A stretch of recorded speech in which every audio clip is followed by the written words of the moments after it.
আকীদাগত কিছু বিষয় রয়েছে, বিশ্বাসগত কিছু বিষয় রয়েছে, যে বিষয়গুলোর কারণে আমরা দ্বীন ইসলাম বুঝতেছি না। যার এক নাম্বার হলো আনসিন ইজ আনবিলিভেবল। যা দেখা যায় না তা কিভাবে বিশ্বাস হয়, তাই কি না? এক শ্রেণীর মানুষের মতবাদ রয়েছে যেটা চোখে দেখা যায় না, সেটা কিভাবে আমরা বিশ্বাস করতে পারি। এ কারণেই এই অবিশ্বাসীদের একটা বিরাট একটা অংশ আছে যারা এই মতবাদের কারণে আল্লাহ সুবহানাহু ওয়া তাআলা তারা বিশ্বাসী হতে পারেনি। আল্লাহ রাব্বুল আলামিন এই চরিত্রের কথা কোরআনুল কারীমের ভিতরে তুলে ধরেছেন। পবিত্র কোরআনের ভিতরে ২য় নম্বর সূরা সূরাতুল বাকারা নামে একটা সূরা নাজিল করেছেন। এই সূরার ৫৫ থেকে ৫৬ নাম্বার আয়াতের ভিতরে আল্লাহ রাব্বুল আলামিন সুন্দর করে বনী ইসরাইল মানুষের চরিত্র তুলে ধরেছেন।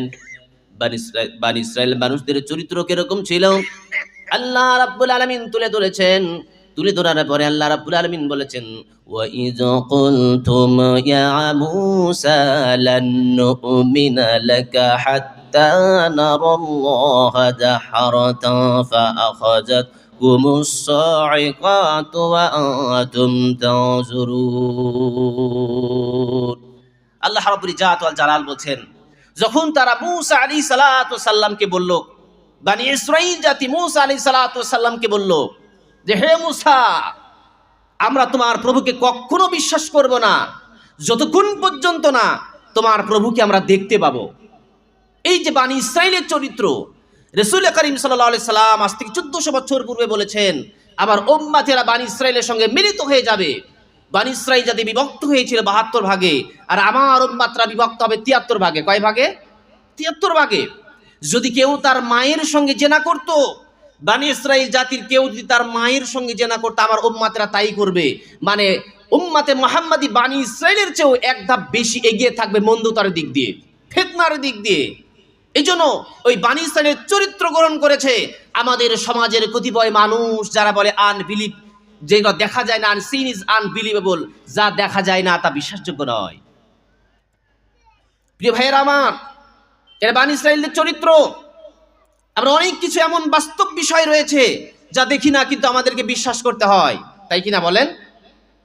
ফর এক্সাম্পল, আমাদের জীবনের জন্য সবচেয়ে দামি বিষয় হলো কি? আমাদের নিঃশ্বাস। আমাদের নিঃশ্বাস কিনা ভাই বলেন? এই নিঃশ্বাস যদি চলে যায়, বন্ধ হয়ে যায়, তাহলে কি আমাদের জীবনের ধমনীটা চলবে? অথচ আপনি কখনো কি এই বাতাসকে, নিঃশ্বাসকে দেখেছেন? দেখেছেন কখনো? তাহলে অদেখা বিষয়ের প্রতি আপনি ঈমান নিয়ে আনছেন, আপনি বিশ্বাস করছেন, অথচ আপনি বিশ্বাস করতেছেন না এক আল্লাহ রাব্বুল আলামিন রয়েছেন।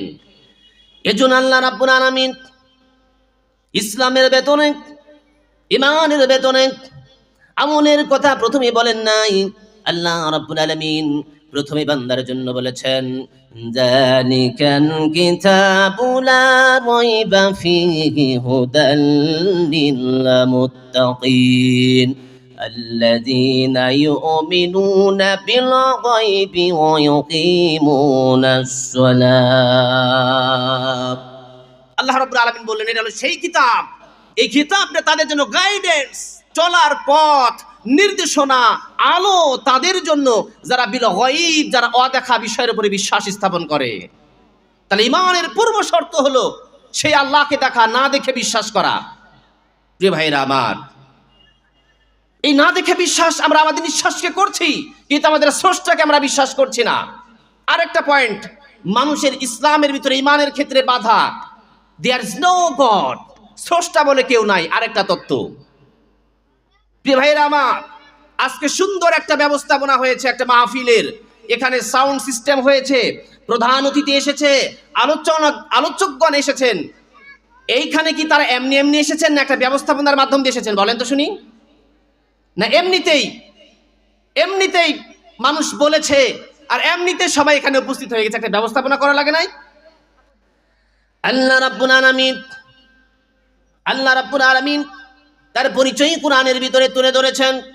আল্লাহ রাব্বুল আলামিন বলছেন, রাব্বুস সামাওয়াতি ওয়াল আরদ, তিনি হলেন আসমান আর জমিনের স্রষ্টা। আসমান আর জমিন, এই বিশাল আসমান আর জমিনের ব্যবস্থাপনার মালিক যিনি, স্রষ্টা যিনি, তিনি হলেন কে? তিনি আল্লাহ। প্রিয় ভাইয়েরা আমার, ধরেন রাজশাহী থেকে একটা গাড়ি যাবে ঢাকায়, কোথায় যাবে? এখন গাড়িতে ড্রাইভার লাগবে কি না বলেন? লাগবে কি না? এমনি ঢাকায় চলে যাবে? হয় ডিরেক্টলি অর ইনডিরেক্টলি একজন কিন্তু অপারেটর লাগবে, নাহলে সুইচের মাধ্যমে চালানো লাগবে। সুন্দর একটা কারখানা, এই কারখানার মেশিনগুলো কি এমনি চলবে না অপারেটর লাগবে? এই দুনিয়ার কারখানা চলার জন্য, দুনিয়ার গাড়ি চলার জন্য যদি একটা অপারেটর লাগে, আসমান আর জমিনের বিশাল ব্যবস্থাপনার জন্য একজন স্রষ্টা আছেন কিনা বলেন ভাইরা আমার? হযরত ইব্রাহিম আলাইহিস সালাতু ওয়াস সালাম যখন দেখলেন মানুষ মূর্তিগুলাকে সিজদা করছে, এই যুগে যেমন মানুষ কবরকে সিজদা করেন, কবরের কাছে মাথা নত করে, কবরের কাছে মানত করে, ইব্রাহিম আলাইহিস সালাতু ওয়াস সালাম তখন দেখলেন মানুষ মূর্তির কাছে মাথা নত করতেছে, তাদের কাছে মানত করতেছে। ইব্রাহিম আলাইহিস সালাতু ওয়াস সালাম আল্লাহ রাব্বুল আলামিনকে খুঁজতে লাগলেন, কে রব হবে? ইব্রাহিম আলাইহিস সালাতু ওয়াস সালাম দেখলেন আকাশের দিকে। যখন তিনি আকাশের তারকা দেখলেন, তিনি বললেন ক্বালা হাযা রাব্বি, এ হবে আমার রব। যখন দেখলেন এই আকাশের তারকাটা ডুবে গেল, আকাশের তারকাটা ডুবে যাওয়ার পরে ইব্রাহিম আলাইহিস সালাতু ওয়াস সালাম দেখলেন টকবকে সুন্দর একটা ফ্রেশ চাঁদ। চাঁদকে দেখার পরে ভাবলেন এই নক্ষত্রের চেয়ে চাঁদটা একটু বড় আকারের, নিশ্চয় এই চাঁদ, এই সানটা আমার জন্য প্রভু হবে। ইব্রাহিম আলাইহিস সালাতু ওয়াস সালাম দেখলেন এটাও ডুবে গেল। ইব্রাহিম আলাইহিস সালাতু ওয়াস সালাম দেখলেন সূর্যকে, তিনি ভাবলেন টকবকে সূর্য উঠে আসছে, উজ্জ্বল একটা সূর্য। ইব্রাহিম আলাইহিস সালাতু ওয়াস সালাম বললেন ক্বালা হাযা রাব্বি হাযা আকবার, এটাই হচ্ছে মহান রব, বড় রব, যে রব সকল পূর্বের রবকে পরাভূত করে দিচ্ছে, এটাই রব হবে। তার দিব্য মানুষের বিষয় হলো যে আল্লাহ রাব্বুল আলামিনকে সার্চ করা, অনুসন্ধান করা, তার সৃষ্টি দেখে, তার কি দেখে? তার সৃষ্টি দেখে। ইব্রাহিম আলাইহিস সালাতু ওয়াস সালাম দেখলেন আকাশের সূর্যটাও যখন ডুবে গেল, তখন তিনি বুঝতে আর বাগে থাকলেন না, যিনি আকাশ আর জমিনকে চড়াচ্ছেন এর মাঝে একজন অপারেটর রয়েছেন, একজন পরিচালক রয়েছে, যিনি মানুষ এবং জিন তার সৃষ্টির অলক্ষ্য থেকে সমস্ত কিছুকে পরিচালনা করছেন, তিনি হলেন রব। তিনি এবার সিদ্ধান্ত গ্রহণ করলেন ইন্নী ওয়াজ্জাহাতু ওয়াজহিয়া লিল্লাযী ফাতারাস সামাওয়াতি ওয়াল আরদা হানিফা ওয়া মা আনা মিনাল মুশরিকিন। সুবহানাল্লাহ। তিনি সিদ্ধান্ত গ্রহণ করলেন, একবারে ফ্রেম ডিসিশন তিনি গ্রহণ করলেন, না রব হতে পারে না, আমি মুখ ফিরালাম সেই রবের দিকে যে রব আসমান আর জমিনের স্রষ্টা, আসমান আর জমিন যিনি সৃষ্টি করেছেন, আমি তার দিকেই মুখটা ফিরে নিলাম। আর আমি, হে আমার জাতি, আমি তোমাদের থেকে নির্লিপ্ত, আমি তোমাদের থেকে আলাদা। তাহলে বোঝা গেল যে একজন স্রষ্টা আছেন, তিনি হলেন আল্লাহ। প্রিয় ভাইয়েরা আমার, বিশ্ব ব্যবস্থাপনা থেকে দেখলেই বোঝা যায় জটিল একটা ক্রিয়া। এই পৃথিবীর ফাংশনটা অত্যন্ত জটিল একটা ফাংশন।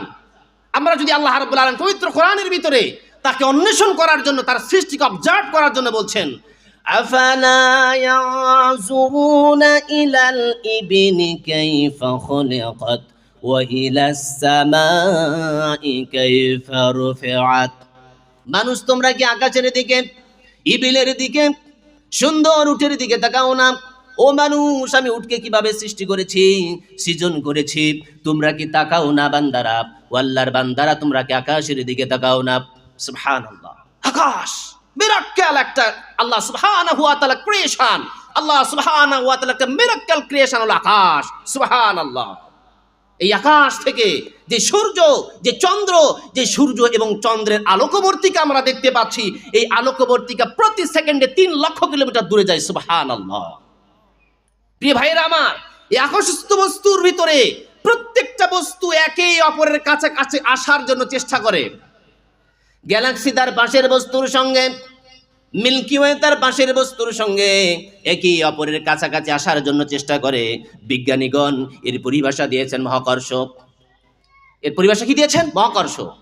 প্রত্যেকটা বস্তু কাছাকাছি আসার জন্য চেষ্টা করে। প্রতিটা বস্তু যেই হারে কাছাকাছি আসার জন্য চেষ্টা করে, আল্লাহ রাব্বুল আলামিন ওর মাঝে একটা এক্সপেনশন পাওয়ার দিয়ে দিয়েছেন। যেমনি তারা কাছাকাছি আসার জন্য চেষ্টা করে, আল্লাহ রাব্বুল আলামিন তাদের মাঝে তাদের সার্কেলটাকে বৃদ্ধি করে দেন। সুবহানাল্লাহ। তা না হলে প্রতিটা বস্তু তার কাছাকাছি এসে পৃথিবীটা ধ্বংস হয়ে যেত। সুবহানাল্লাহ।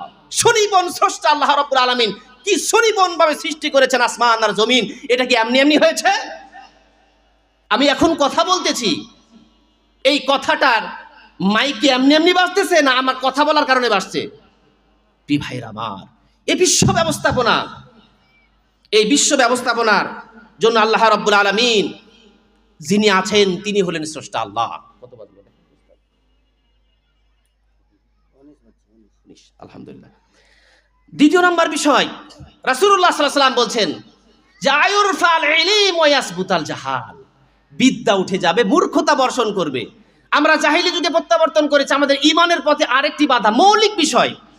মানুষ কি বলে জানেন? আল্লাহ রাব্বুল আলামিন পবিত্র কোরআনে সূরাতুল ওয়াকিয়ার ভিতরে বলছেন, ওয়া কানু ইয়াকুলুনা আইজা মিতনা ওয়া কুননা তুরাবান, আইজা মিতনা ওয়া কুননা তুরাবান ওয়া ইযামা ইন্না লামাবউসুন।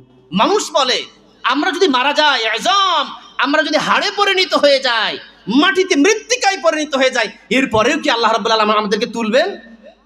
এই যে এই বিলিভ আমাদের সমাজে একেবারে জেঁকে বসেছে, এই বিলিভটা আমাদের সমাজে একেবারে জেঁকে বসেছে। মানুষ জাহিলি যুগে, ফেরাউনি যুগে, ওই যুগে ফিরে যে মানুষ এখনো বলতেছে, মানুষের মুখে শোনা যায়, আরে আমরা যদি মরে যাই, হাড় হুড্ডি কোথায় যাই, কি হয়, ওই আল্লাহকে আমাদেরকে আবার সৃষ্টি করবেন। এই বিশ্বাস, এই চেতনা আমাদেরকে ইসলামে ঢুকতে, ঈমানের পথে বাধা দিচ্ছে। কথা বলেন ঠিক কিনা? মানুষ এখনো বলে সমাজে। বেশি দূরে যাওয়া যাবে না, ডিপ আলোচনা। একটা দলিল আল্লাহ রাব্বুল আলামিন কোরআনে দিয়ে দিলেন। আল্লাহ রাব্বুল আলামিন সূরা হজের ভিতরে বললেন, ওয়া তারাল আরদা হামিদাতান ফাইজা আনজালনা আলাইহাল মাআ তাযাত রাবাত ওয়া আমবাতনা মিন কুল্লি যাওজিন বাহিজ। দেখেন আল্লাহ রাব্বুল আলামিন বলছেন, তোমরা কি জমিনের দিকে তাকাও না? দেখেন ডিসবিলিভার, যাদের ডিসবিলিভ রোগ মারাত রয়েছে আমাদের ভিতরে, আল্লাহ আমাদেরকে বললেন যে কৃষি ক্ষেত্রে আমরা কাজ করি, ও কৃষক, ও অবিশ্বাসী দল, তোমরা কি জমিনের দিকে দেখো না? জমিনটা শুষ্ক হয়ে থাকে, জমিন যখন ফাটাল হয়ে থাকে, জমিন যখন খাক হয়ে থাকে, এই খাকে কি বীজ বপন করলে বীজ হয়? ভাই আমার, বীজ হয় কি? তখন হয় না। আল্লাহ রাব্বুল আলামিন বললেন, আমি আকাশ থেকে পানি দিয়ে দেই, ওই পানিটা জমিনের উপরে যখন পড়ে যায়, জমিনটা উর্বর হয়ে যায়। এরপরে জমিন থেকে নানা প্রকারের নয়নিভেরাম যে উদ্ভিদ রয়েছে, যেই শস্য রয়েছে, আল্লাহ রাব্বুল আলামিন সেইগুলোকে উদ্গত করেন। এই মরা জমিনকে যিনি জীবিত করেন পানি দিয়ে, এই মানুষকে আল্লাহ রাব্বুল আলামিন জাত ওয়াল জালাল সেইভাবে জীবিত করবেন। প্রিয় ভাইরা আমার, বলেন তো